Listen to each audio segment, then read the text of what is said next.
Hello' guys, শুভ সন্ধ্যা জনাই আকৌ আহিলোঁ আপোনালোকৰ মাজলৈ। এতিয়া সন্ধ্যা চাহ তাহ খাই উঠি পেলাই দেখিছেনে, এয়া মোৱা মাছ অনা হৈছে। এয়া মোৱা মাছখিনি এতিয়া মই ধুনীয়াকৈ বাছি ল'ম। এয়া দেখিছে, এয়া বজাৰৰ পৰা অনা হয়। এয়া ইমান ধুনীয়া ধুনীয়া চব এইকেইজনী।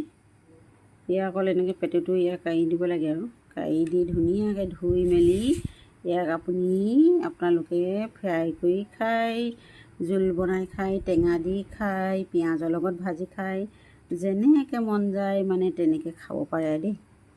খাবলৈ মানে বহুত ভাল লাগে এনেকুৱা ধৰণৰ মোৱা মাছ, একদম জিন্দা জিন্দা মোৱা। চব পেটুটো কাৰোঁতে গম পাইছে ন আপোনালোকে। যদি বেয়া হৈ যায় তেতিয়াহ'লে পেটু কাৰোঁতে মানে মাছজনী গোটেইজনী বেয়া হৈ যায়। এতিয়া ইয়াৰ পেটু কাৰোঁতে দেখিছে নহয় কেনেকুৱা হৈছে, ধুনীয়া টান টান হৈ আছে।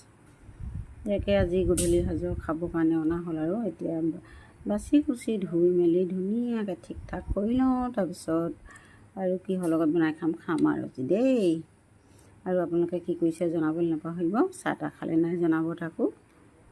এতিয়ালৈ আহিছোঁ, আকৌ লগ পাম।